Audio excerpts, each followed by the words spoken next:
சடலங்களை நிர்வகிப்பதில் இடைத்தரகர்களாக செயல்பட வேண்டாம் என சரவா சுகாதாரத்துறை தனது பணியாளர்களை கடுமையாக எச்சரித்துள்ளது. அம்மாநில மருத்துவமனை ஒன்றில் சடலங்களை கைப்பற்ற குண்டர்கள் போட்டா போட்டியில் ஈடுபட்டுள்ளதாக ஊடகங்கள் அம்பலப்படுத்தியதை அடுத்து இவ்வெச்சரிக்கை விடுக்கப்பட்டுள்ளது. எச்சரிக்கையை மீறுவோர் மீது 1993 ஆண்டு பொது சேவை ஊழியர்களின் நன்னடத்தை மற்றும் கட்டொழுங்கு விதிகளின் கீழ் நடவடிக்கை எடுக்கப்படும். சரவா சுகாதாரத்துறையின் இயக்குனர் டாக்டர் வெரோனிகா லூகா அதனை தெரிவித்தார். ஊழலை உட்படுத்திய எந்தவோர் அதிகார துஷ்பிரயோகத்தையும் தமது தரப்பு சகித்துக் கொள்ளாது என்றார் அவர்.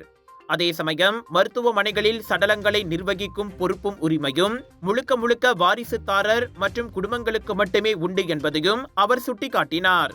சடலங்களை நிர்வகிக்கும் குண்டர் கும்பல்களுக்கு இடையில் சரவாக்கில் உள்ள அரசாங்க மருத்துவமனை ஒன்றின் பிணவரையில் போட்டா போட்டி நடப்பதாகவும் அடிக்கடி அவர்கள் சண்டையிட்டுக் கொள்வதாகவும் FMT முன்னதாக அம்பலப்படுத்தியது.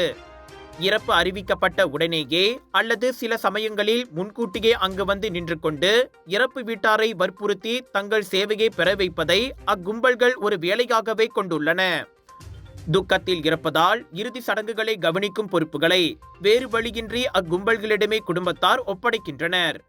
குண்டர்களிடம் லஞ்சம் வாங்கிக் கொண்டு மருத்துவமனை பணியாளர்களும் அச்செயலுக்கு உடந்தையாக இருப்பதாக கூறப்படுகிறது.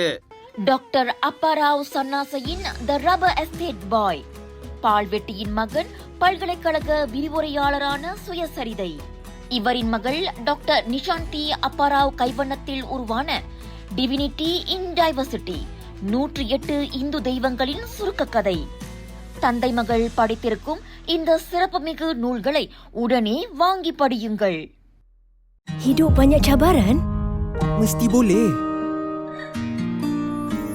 Cloud9 naik semangatmu. Kelembutan karamel, kacang rangup, coklat enak. Cloud9. Baharu. Cloud9 Crispy Crunch. Cloud9.